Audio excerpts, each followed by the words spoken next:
It's time to prepare my lunch. Okay, I'm done. This month has been hectic, middle of the baseball season, all-star in my city, but thanks to Factor Meals, the sponsor of today's video, I'm keeping myself fed. These are chef-crafted, dietitian-approved meals that are delivered right to my doorstep, but the flexibility is the key. If I need 6 meals a week, I can get 6 meals a week. If I need 18 meals a week, I can get 18, and if I need to pause for a week, I can do that as well. Oh, it's ready. I'm about to scarf down this herbed ricotta and beef ragu and then get back to editing the video you're watching now. But if you want to see all that Factor has to offer, head to factor75.com or click the link below and use code 50foolish to get 50% off plus free shipping on your first Factor box. That's code 50foolish at factor75.com to get 50% off plus free shipping on your first box. This video is about my second favorite player in baseball. Jose Ramirez is my favorite. The heart wants what the heart wants, but Corey Seager is firmly number 2. I'm an eager Seager believer. He's a 2-time World Series MVP and one of the greatest offensive shortstops in the history of the game because he has a plate approach that is both smart and aggressive.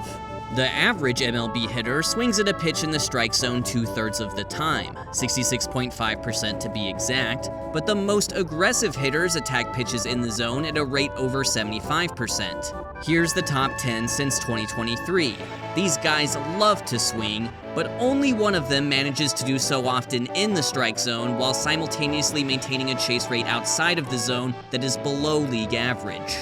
Swinging a lot in itself isn't bad. League-wide, hitters have an OPS above 800 on swings in the zone, so taking more swings in that area is good, but it often comes with more swings outside of the zone, where league-wide OPS is below 400.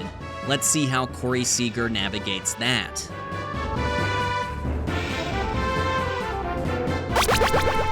Think about swings in terms of diet. In the zone is good for you. It's salad.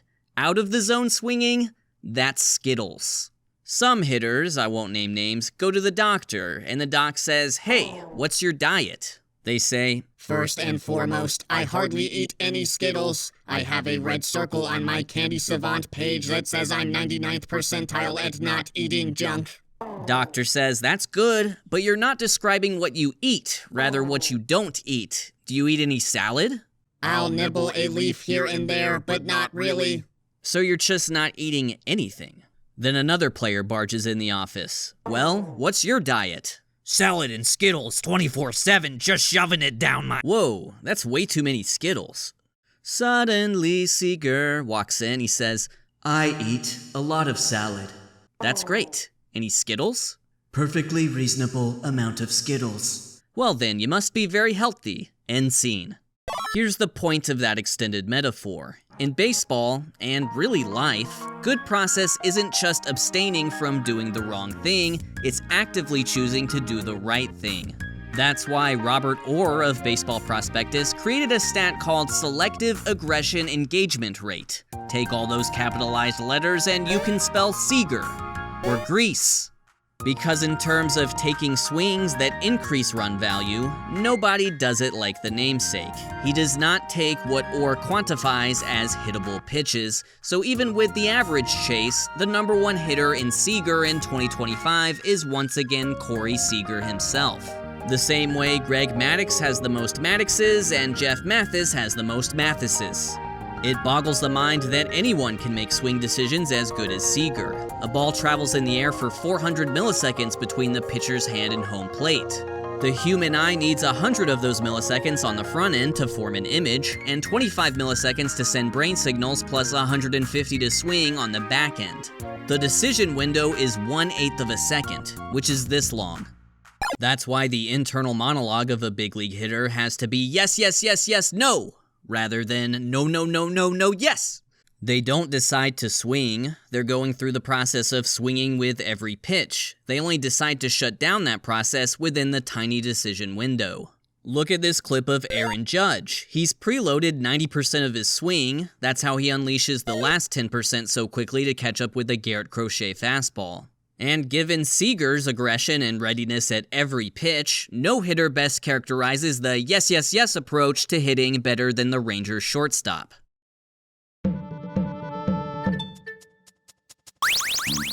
Pitchers know they can't sneak hittable pitches by Corey Seager. He has the lowest rate of called strikes in the league by a healthy margin. He's effectively eliminating one of the three paths to putting him in a count disadvantage. Pitchers have to hope he'll either swing and miss or swing and hit a foul ball. There's no such thing as a get-me-over when he's in the batter's box. Seager's aggression has massive count implications from the very first pitch. Over the last 3 seasons, he swings at just over half of all first pitches, the highest rate among players with 1,000 plate appearances in that time frame. This means Seager faces the fewest 0-1 counts in the league, only dealing with that disadvantaged position 42.6% of the time. League-wide, hitters in 2025 only have around a 600 OPS after going down 0-1 in the count, so avoiding that scenario more than anyone else is part of his aggressive brilliance.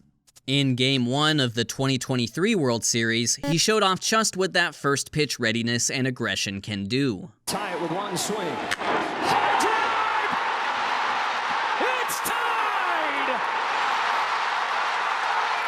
With the Rangers down to their last 2 outs, he launched a no-doubter off a first-pitch fastball from Diamondbacks closer Paul Sewald to tie the game at 5 apiece, setting the stage for an Adolis Garcia walk-off in the 11th.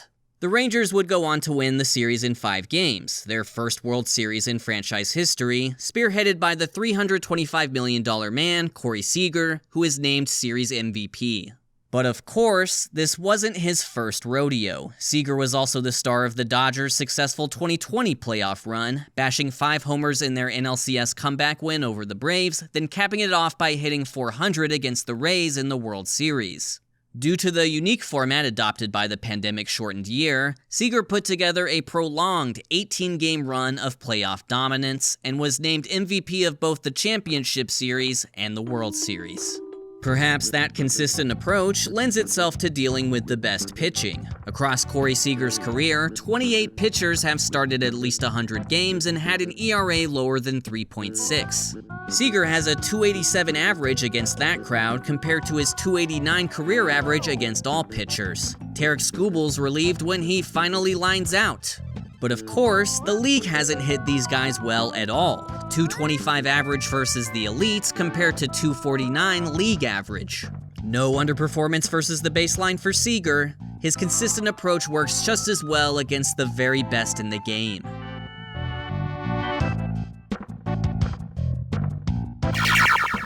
Corey Seager is one of the most underrated defenders in the league, but it actually makes sense why he doesn't get credit for his glove. He was not a great shortstop defender during his tenure with the Dodgers from 2015 to 2021. StatCast graded him out as being worth -13 fielding runs, but after signing with the Rangers, he improved his defense contrary to the expectations of the aging curve. He has quietly been worth +9 fielding runs at shortstop with Texas, despite the fact he lacks the physical traits that most good defensive shortstops have. First and foremost, he's big. He's one of only 10 players in MLB history to play at least 1,000 games at shortstop and be listed 6'2" or taller and 200 pounds or heavier. Of those 10, only 2 made their debut before 2000. It's easy to forget with guys like Elly De La Cruz playing the position nowadays, but shortstops historically were not big.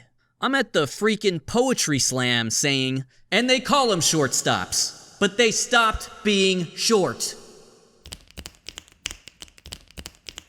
And then you watch tape of Seager playing the position. It's not aesthetically pleasing. To this YouTuber at least, he looks stiff with weird posture. Not the smoothest of footwork or actions, but gosh darn it, the boy just makes the plays. He's the first 6'3", 215-pounder to ever play defense that could be categorized as scrappy. A lot of great shortstops are light on their feet, and that transfers to the base paths. Not Seager. They may also use elite arm strength to make tough plays. Not Seager.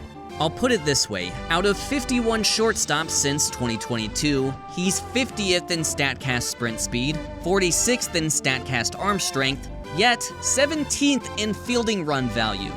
At that point, who can blame anyone for misjudging his defense? Even when he was a top prospect, all the scouting reports didn't think he'd stick it short. The hot corner is his most likely destination. He's headed for third base long term. He's expected to eventually move to third base, and yet here he is still playing shortstop in his 30s at the big league level.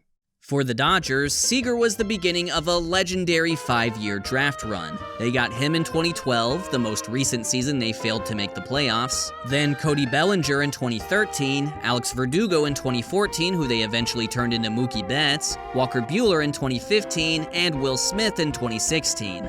All were key contributors to their 2020 World Series triumph. Players drafted and signed by the Dodgers between 2012 and 2016 have collectively put up 162 WAR in the majors, despite the fact they were drafting 23rd on average. The teams that were choosing first overall in those years only drafted 118 WAR worth of big leaguers. This includes the Astros' #1 selection of Carlos Correa and the Diamondbacks' #1 of Dansby Swanson. Both great, but they don't quite hit like Corey Seager does.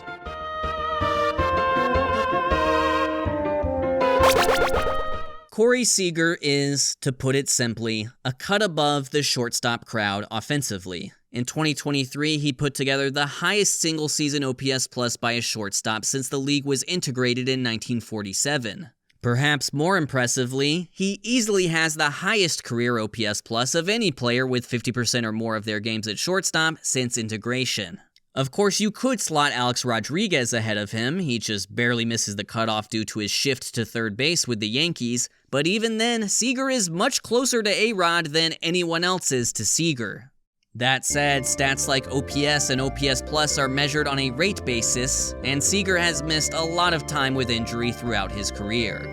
He underwent Tommy John surgery in early 2018, very common for pitchers, but less so for position players. He fractured his hand when he was hit by a pitch in 2021, causing him to play only 95 games in his walk year. And hamstring issues have caused him to miss time in 2023, 2024, and 2025. So despite his elite bat, he's in the 11th season of his career with only about 1,200 hits and 200 homers to his name. His older brother Kyle, who played 11 seasons in the big leagues in total, has him beat in both those marks. But with his aggressive approach that works, Corey might be able to do what very few shortstops in history could: let his bat gracefully move him down the defensive spectrum in his twilight years. That's typically reserved for the very best. Ernie Banks swapped to first base, Cal Ripken played a little third, and A-Rod was a viable designated hitter. Seager could do the same someday, but for now, he effectively is a first base bat that just so happens to play a decent shortstop. He's actually quite comparable to hitters like Bryce Harper and Freddie Freeman, both of whom share his aggressive in-zone approach. Those two are slam dunk future Hall of Famers. I wonder what that says about Seager's chances.